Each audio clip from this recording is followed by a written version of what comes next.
If you look at how geopolitical crises are usually discussed, there's this tendency to treat them like a standard game of chess. Right, like they're universally agreed upon rules. Exactly. You have two distinct sides, you have clear rules, and you can, see all the pieces moving in real time across this perfectly gridded board. The assumptions are just very clean. Which is comforting, I mean, in a way. Oh. It implies that if you just study the board long enough, you can predict the next sequence of moves. Yeah, it assumes a level of rationality. Right. It assumes the state actors are entirely rational. But when you actually dive into the geopolitical reality of Afghanistan, especially looking at the landscape as it stands right now in late 2025, that entire chess analogy just completely disintegrates. Oh, absolutely. It falls apart instantly. It feels much more like Afghanistan is the physical center of a giant chessboard where all the major global players are desperately trying to place their pieces, but the board itself keeps changing shape. That's a great way to put it. Right. Like the squares are shifting beneath them, the terrain is actively hostile to the players, and half the pieces on the board belong to a completely different game that no one outside the country even remembers the rules to. That shifting board is the perfect visualization for this structural chaos we're dealing with here. Because you really cannot apply traditional, state-on-state logic to a region where the very concept of the state has been, well, perpetually contested. Contested, dismantled, reassembled. Right. By both internal factions and external empires.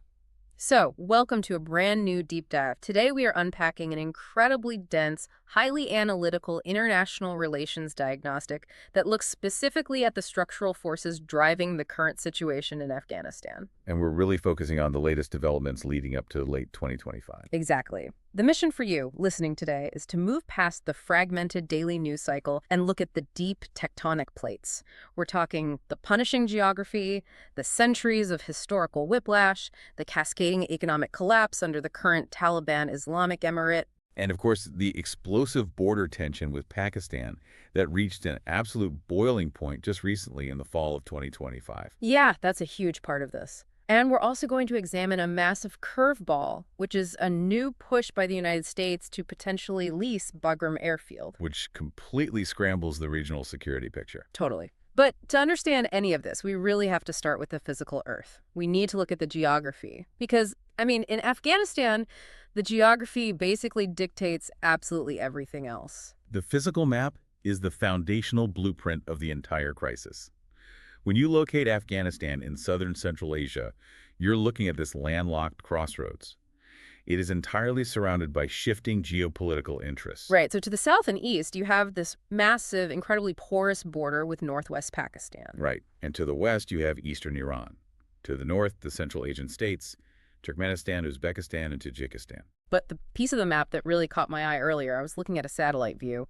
It's this tiny sliver of land in Badakhshan province called the Wakhan Corridor. Oh, the Wakhan Corridor is fascinating. Geopolitically, it's crucial.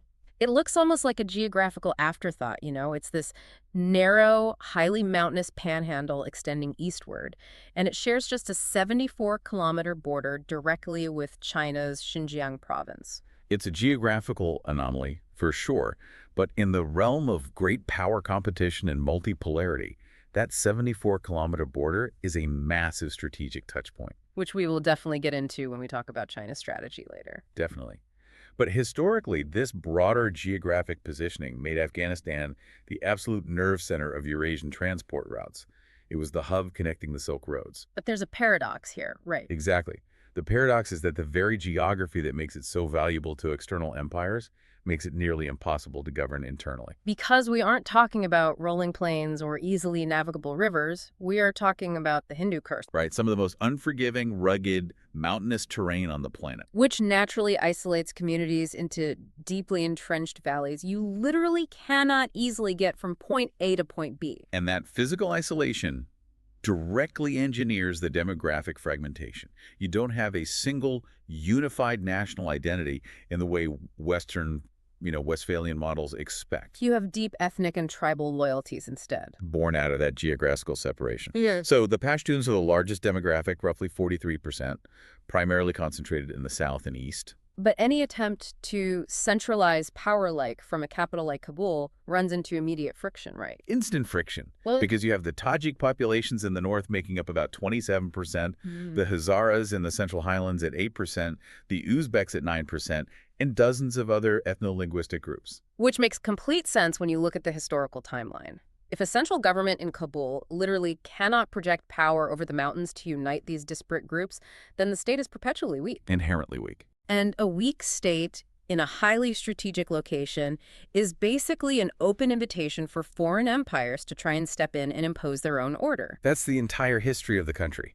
The history of Afghanistan over the last 2 centuries isn't really a history of a sovereign nation developing organically. No, not at all. It's a timeline of external powers attempting to conquer the geography and failing spectacularly. Let's actually trace that timeline a bit, not just as like a list of dates, but to see how each intervention structurally broke the country further. Good idea. Going back to the 19th century, the British Empire viewed Afghanistan purely as a buffer state, right? To protect British India from the expanding Russian Empire. A classic great game. Right. So they install Shah Shuja in 1838, which triggers a disastrous war. The first of many. Then they try again in the Second Anglo-Afghan War around 1878 to establish control over foreign policy. And even when Emir Amanullah finally declares true independence from Britain in 1919, the state remains incredibly fragile. Well, you do have periods of relative calm, like the reign of King Mohammad Zahir Shah starting in 1933. He became king at 18, right? Yeah, very young. And his monarchy managed a really delicate balancing act by largely leaving the rural tribal structures alone while trying to gently modernize Kabul. But the underlying tribal friction never actually goes away. No, it just simmers. And when Zahir Shah is overthrown by his cousin Mohammad Daud Khan in 1973, that delicate balance shatters. And that internal fracturing basically kicks open the door for the defining catastrophe of modern Afghan history, which is the 1979 Soviet occupation. Right. And it's important to note Soviets didn't just invade to conquer territory. They invaded to prop up a failing communist government in Kabul against a rising rural insurgency. But the sheer scale of the violence they unleash, I mean, it completely transformed the fundamental nature of Afghan society, didn't it? It permanently militarized the entire region. The resistance to the Soviets wasn't a unified national army. Right. It was the Mujahideen. Exactly. A highly decentralized, disparate collection of local and tribal factions. What united them wasn't a shared vision for a future state. It was a shared Islamic identity and a fierce anti-Soviet nationalism. Yes. And, crucially, they were heavily armed by the outside world. Because of Cold War dynamics? Precisely. The United States, utilizing Pakistani intelligence as a conduit, poured massive amounts of weaponry and money into these decentralized factions, and Saudi Arabia and other Gulf states matched that funding. This feels like a really critical mechanism to understand. The U.S. and its allies deliberately funded the most decentralized, localized, religiously zealous factions because they were the most effective fighters against a centralized Soviet military machine. It was a brilliant asymmetric warfare strategy to bleed the Soviets. And it worked, culminating in the Soviet withdrawal in 1989. But geopolitically, it was incredibly short-sighted. Because when the Soviets left and that common enemy evaporated, you suddenly had a country awash in heavy weaponry run by warlords with absolutely zero central authority. The strategy that defeated the Soviets basically guaranteed the collapse of the Afghan state.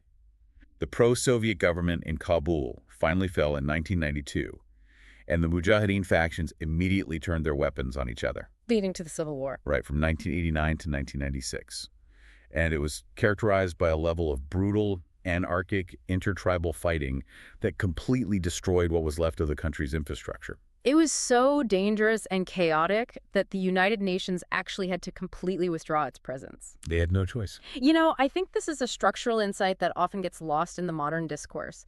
We look at the Taliban and their draconian policies today, and it's easy to view them purely as an ideological phenomenon. Right, as just religious extremists. But when a population has endured a decade of Soviet carpet bombing, followed by years of warlords literally executing civilians in the streets and setting up extortion checkpoints on every single highway, a group that promises strict, uncompromising, predictable order becomes incredibly appealing. Regardless of how harsh that order is. And that is the exact psychological and political vacuum that birthed the Taliban. Taliban 1.0 emerged in 1996, led by Mullah Muhammad Omar. And we have to look at their ideological roots here. We do. They were largely educated in religious seminaries, madrasas in Pakistan, which were operated by the Jamaat Ulema Islam, or the JUI. They were indoctrinated in a highly rigid Sunni fundamentalist interpretation of Sharia law. And their brand of order meant the total subjugation of the population. I mean, they banned television, music, film. They severely repressed ethnic minorities. And completely erased women from public life. Yeah. Banning them from education and employment entirely. They enforced a total monopoly on violence, but their fatal strategic error was treating their geography as a fortress from which they could harbor global militant networks. Most notably Al-Qaeda. Right. The Taliban essentially believed their rugged terrain and decentralized structure made them immune to global consequences. Which directly led to the catastrophic 9/11 attacks in 2001 and the subsequent U.S.-led Operation Enduring Freedom that toppled the Taliban regime in a matter of weeks. Because the Taliban weren't built to fight a conventional war against precision air power. Exactly. Toppling the regime was swift, but replacing that regime with a functional democratic state, that required centralizing power in a geography that has, as we've discussed, violently rejected centralization for 2 centuries. And that state-building effort ultimately failed. Let's fast forward through those 2 decades of U.S. presence, because the crux of our deep dive really hinges on how it all unraveled. Right. By late 2014, the U.S. and NATO had officially transitioned away from direct combat. They closed their combat command on December 8, 2014, and handed security over to the Afghan National Defense Forces, the ANDF. Which is built up to a massive paper strength of about 350,000 troops. While NATO shifted to providing intelligence, air support, and advisory roles, but the real structural collapse happens at the negotiating table, doesn't it? It absolutely does. Specifically, the February 29, 2020 peace deal signed in Doha, Qatar. The Bringing Peace to Afghanistan agreement. If you want to study how a diplomatic process can holler out a military force, this is the textbook example. It's wild. The agreement was designed to facilitate a complete U.S. and NATO troop withdrawal within 14 months. It was signed by the U.S. Special Representative Zalmay Khalilzad and Mullah Abdul Ghani Baradar, representing the Taliban. And crucially, this is a massive detail, the Taliban signed it under the title of the Islamic Emirate of Afghanistan. Which implies statehood. Exactly. The U.S. allowed them to use a title implying statehood, which massively elevated their legitimacy on the global stage. I mean, India even had an ambassador present at the ceremony, Ambassador P. Kumaran. But the most glaring absence in that room in Doha was the actual internationally recognized government of Afghanistan. President Ashraf Ghani's government was entirely sidelined.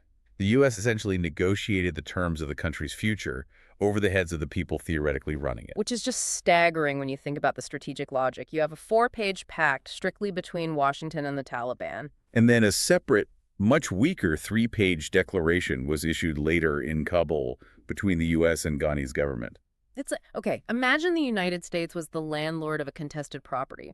They went outside, negotiated a handover with the armed group actively laying siege to the house, signed the deed over to them, and then slipped a note under the door to the current tenants saying, by the way, you're on your own now.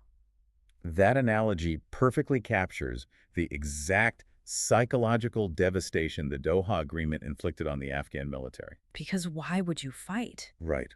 Why would a soldier in a remote outpost in Kandahar fight and die for a government in Kabul that wasn't even allowed in the room to negotiate its own survival? The U.S. basically signaled to those 350,000 troops that the Taliban were the inevitable victors. And armies, especially those built on fragile national identities, operate on morale and logistics.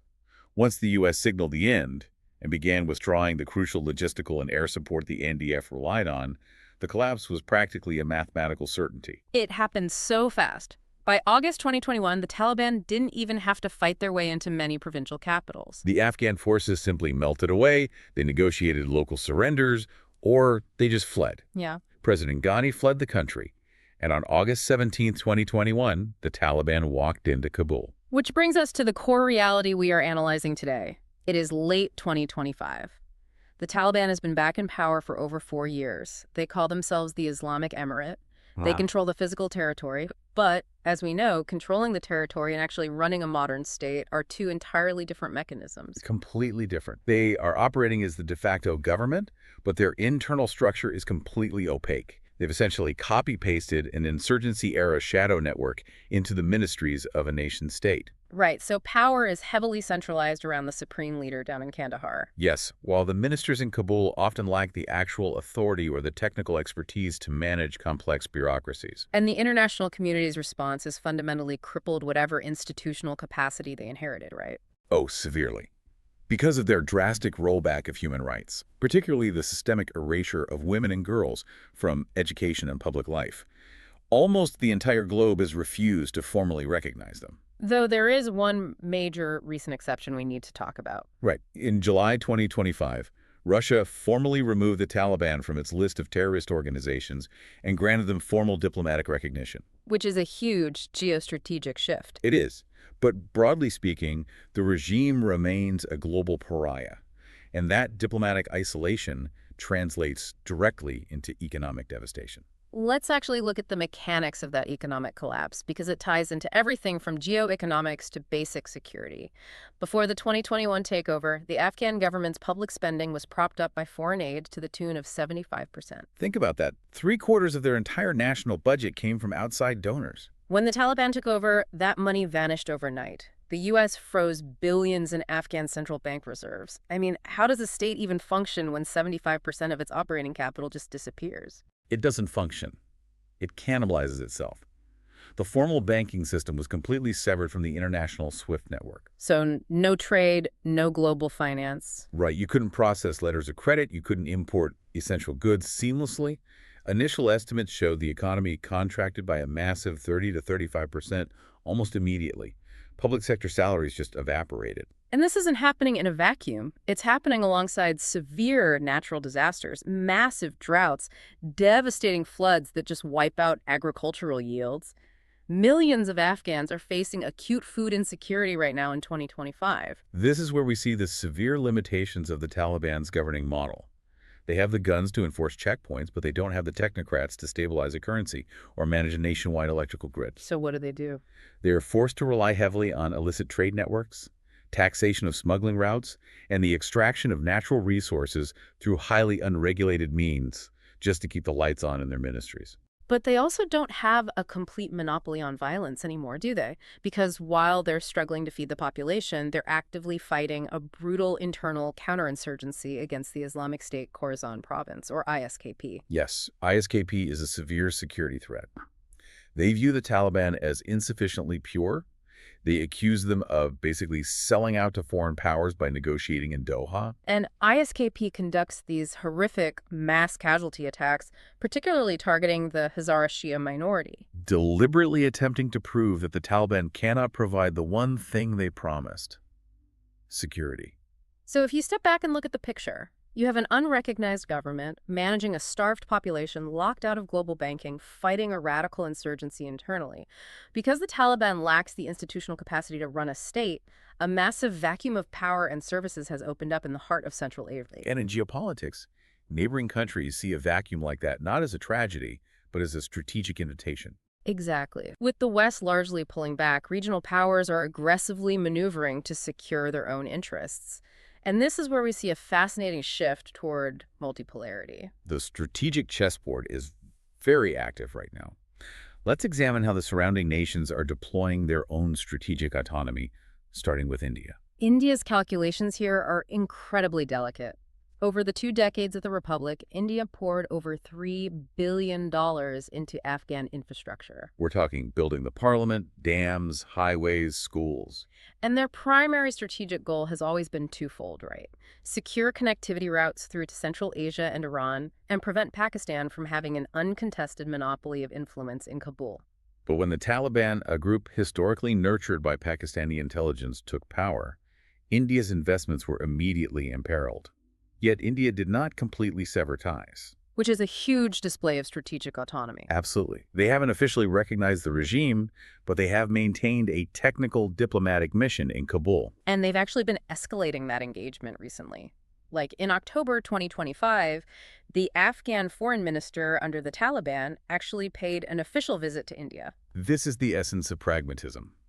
India recognizes that isolating the Taliban only pushes them further into the arms of Beijing and Islamabad. Which hurts India's broader Indo-Pacific and regional security goals. Right. So by engaging diplomatically, providing targeted humanitarian aid, and discussing the resumption of stalled infrastructure projects, India maintains a foothold in the region. It's a way of protecting their geopolitical flank, keeping their own supply chains open, and supporting initiatives like Atmanirbhar Bharat by ensuring regional stability doesn't derail their own economic growth. Exactly. Now, pivot west and look at Iran. This one is fascinating. Iran is a Shia theocracy. The Taliban is a hardline Sunni fundamentalist group. Historically, they have been on the brink of war. Almost went to war in the late 90s. Right. Yet today, Iran is engaging with them almost purely on localized, pragmatic grounds. How does that work? Iran's calculus is driven by immediate geography. They share a massive border. If the Afghan economy collapses entirely, millions of refugees pour into Iran, which is already suffering under heavy Western sanctions. They just can't afford that influx. They can't. Furthermore, they are highly dependent on water flows from the Helmand River, requiring diplomatic management of water rights with Kabul. Oh, right. Water security is huge there. And perhaps most importantly, Iran views the ISKP, who actively target Shias, as a far more dangerous immediate threat than the Taliban. So, Tehran effectively cooperates with the Taliban on border security to contain ISKP. It's the ultimate enemy of my enemy scenario. Okay, now let's look east to China. We mentioned China borders Afghanistan through that tiny 74-kilometer Wakhan corridor, but their interest is disproportionately massive compared to the size of that border. China looks at Afghanistan through two lenses: severe security paranoia and immense economic opportunity. Let's start with the paranoia. The security paranoia stems from Xinjiang. Beijing is terrified that an unstable Afghanistan could become a staging ground for Uyghur militant separatists, specifically the East Turkestan Islamic Movement, or ETIM. So what's their demand to the Taliban? Their primary non-negotiable demand is an ironclad guarantee that Afghan soil will not be used to launch attacks into China. And if the Taliban can provide that security guarantee, the economic opportunity for China is staggering. It really is. We are talking about trillions of dollars in untapped mineral wealth, Yes. lithium, copper, rare earth elements. The exact materials required to dominate 21st century technology and green energy supply chains. This is a massive part of China's strategy to reduce technology dependence on the West. Exactly. China is already making significant inroads. They're signing oil extraction contracts in the Amu Darya Basin, securing their energy security. They honestly don't care about the Taliban's human rights record. They care about stability for resource extraction. And incorporating Afghanistan into their Belt and Road Initiative, right? To bypass maritime choke points that could be threatened in a broader Indo-Pacific conflict. Precisely. Which brings us to the great power that actually formalized its relationship: Russia. Right. Given the history, the decade-long Soviet slaughter in the 1980s, the fact that Moscow formally recognized the Taliban regime in July 2025 is a stunning pivot. I mean, why would Putin legitimize the very insurgency networks that bled the Soviet empire dry? Because the geopolitical map of 2025 is defined by Russia's confrontation with the West. Russia needs leverage, and they are aggressively driving multipolarity. So it's about subverting Western sanctions and isolation. Exactly.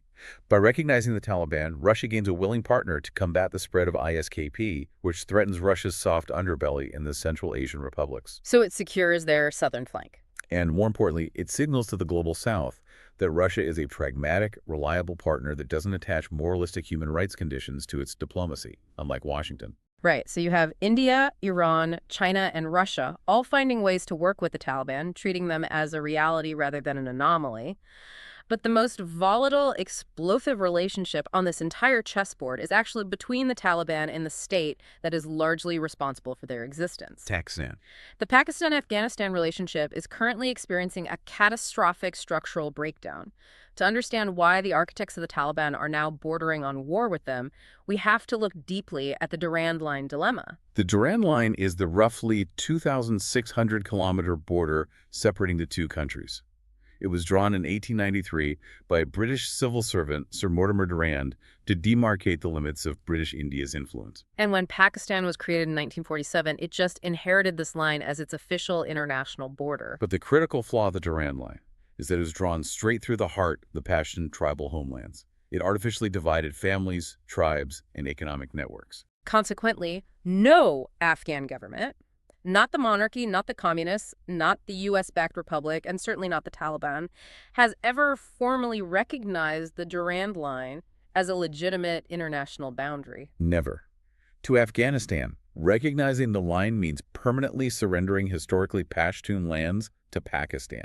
Pakistan, conversely, views the line as an absolute matter of state sovereignty, to the point where they have spent billions fencing it. This creates an irreconcilable friction, and this friction is currently being weaponized by the Tehrik-i-Taliban Pakistan, or the TTP. The TTP is essentially the Pakistani iteration of the Taliban. They are an umbrella organization of militant groups operating within Pakistan whose goal is to overthrow the state in Islamabad and impose their own hardline interpretation of Sharia. And the Pakistani state is currently facing a massive surge in terror attacks from the TTP. But where are these militants operating from? Pakistan claims they are using the porous border to utilize safe havens inside Afghan territory, right under the nose of the Afghan Taliban.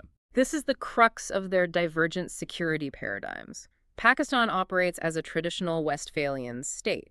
They want border management, intelligence sharing, and they demand that the sovereign government in Kabul shut down cross-border terrorism. Because they want a return on their investment. Pakistan nurtured the Afghan Taliban for decades to achieve strategic depth, the idea that a pro-Pakistan regime in Kabul secures their western border so they can focus entirely on India to the east. But the Afghan Taliban does not operate like a traditional state apparatus. Their incentive structures are fundamentally different. Exactly.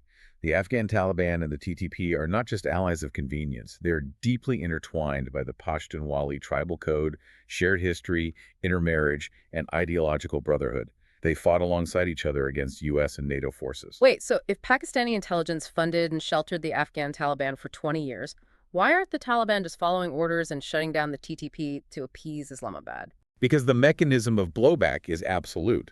If the leadership in Kabul orders its fighters to slaughter their TTP brothers on behalf of the Pakistani military, the same military that historically oscillates between funding militants and launching crackdowns, the Taliban leadership would face an immediate internal mutiny. They'd lose all credibility. They would violate the sacred tribal code of sanctuary, lose their legitimacy among the hardline commanders, and potentially drive their own fighters to defect to ISKP. So Pakistan is essentially demanding the Taliban dismantle the very ideological and tribal foundation that keeps their regime intact. It's an impossible demand. And this isn't just a diplomatic stalemate anymore. The pressure cooker finally blew in the fall of 2025.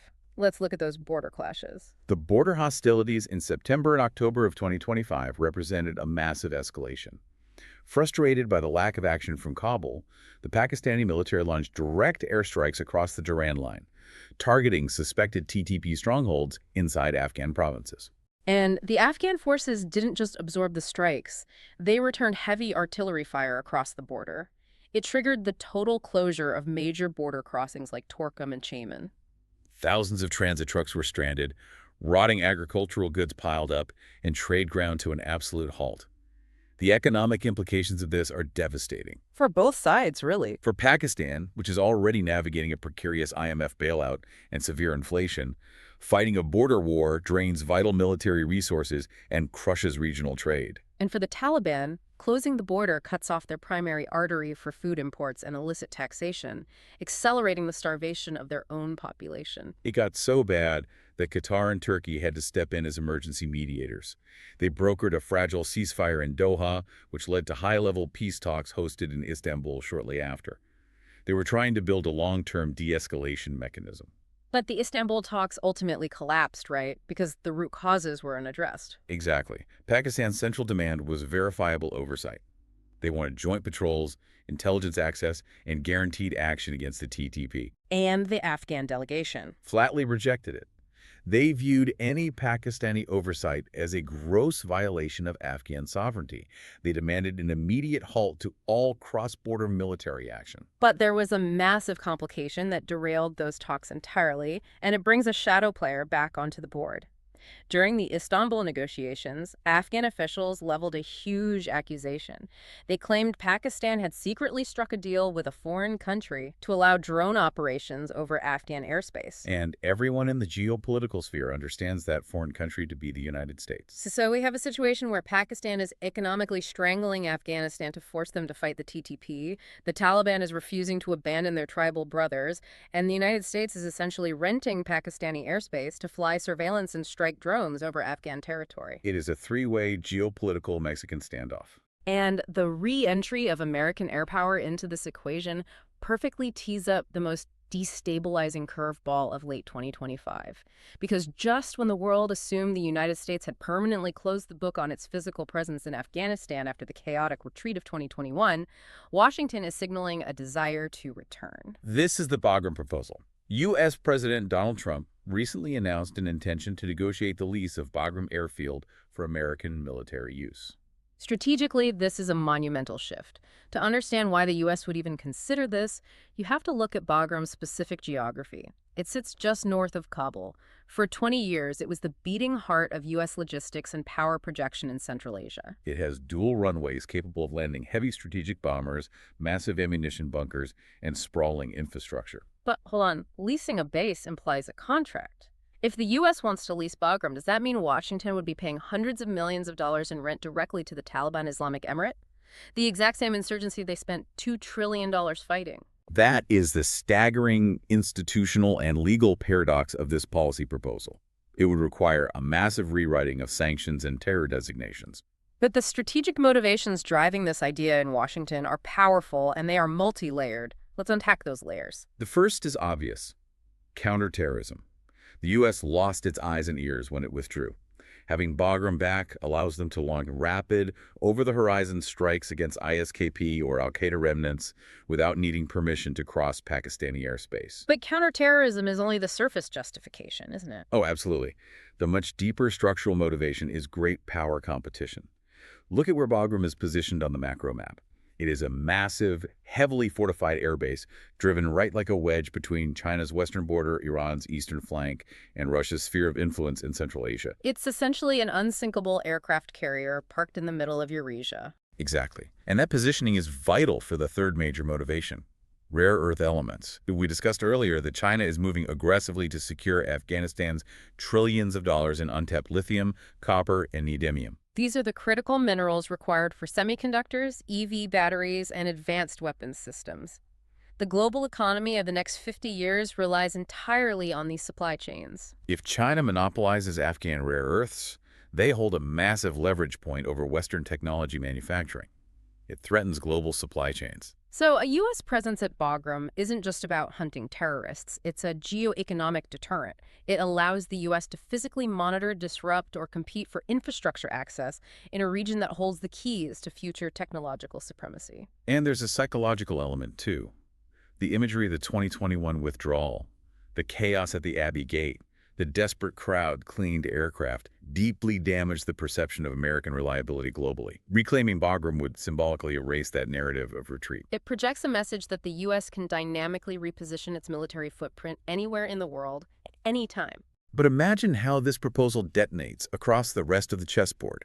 For Beijing, the prospect of American heavy bombers stationed a few hundred miles from Xinjiang is a nightmare scenario that directly threatens their Belt and Road investments. And for Tehran, an American military base reappearing on their eastern border while tensions are high in the Middle East is an unacceptable encirclement. For Pakistan, it diminishes their leverage, as the U.S. wouldn't need their airspaces desperately. And for the Taliban leadership, it might offer a solution to their immediate economic starvation. I mean, leasing the base could inject billions of dollars of hard currency into their frozen economy. But ideologically, inviting the occupiers back in exchange for cash would obliterate their legitimacy among their own rank-and-file fighters, likely supercharging defections to ISKP. It forces every single actor in the region to rewrite their security doctrines overnight. It is truly a dizzying landscape. Let's do a rapid recap of the structural forces we've mapped out today to show how all these tectonic plates are grinding against each other in late 2025. We began with a punishing geography that isolated communities, ensuring that central governance was always weak. We saw how this made Afghanistan a battleground for empires, from the British to the Soviet Union, whose invasion permanently militarized the tribal structures and burst the decentralized insurgencies. We analyzed how the U.S. strategy during the Doha Agreement, negotiating directly with the Taliban while completely sidelining the Afghan government, triggered the catastrophic psychological collapse of the Afghan military, leading to the Taliban's sweeping return to power in 2021. We looked at the reality of this new Islamic emirate, an opaque, insurgency-based network attempting to run a state while locked out of the global banking system, missing 75% of its former budget, and fighting a radical internal threat from ISKP. Which created the massive geopolitical vacuum that the multipolar world is rushing to fill. India utilizing pragmatic diplomacy to protect billions in infrastructure. Iran and China managing border security and eyeing economic integration. And Russia, dramatically formally recognizing the Taliban to secure its southern flank against Western influence. And yet, we saw how the most immediate catalyst for war remains the colonial-era Durand Line, with the Taliban's ideological loyalty to the TTP sparking border closures, airstrikes, and the total collapse of the Istanbul peace talks with Pakistan. And hovering over all of this chaos is the explosive possibility of the United States returning to lease Bagram Airfield, turning a starved pariah state back into the absolute epicenter of great power competition between Washington, Beijing, and Moscow. It is essential to internalize why these shifts matter globally. The friction in Afghanistan doesn't stay in Afghanistan. It dictates the security posture of nuclear-armed neighbors like India and Pakistan.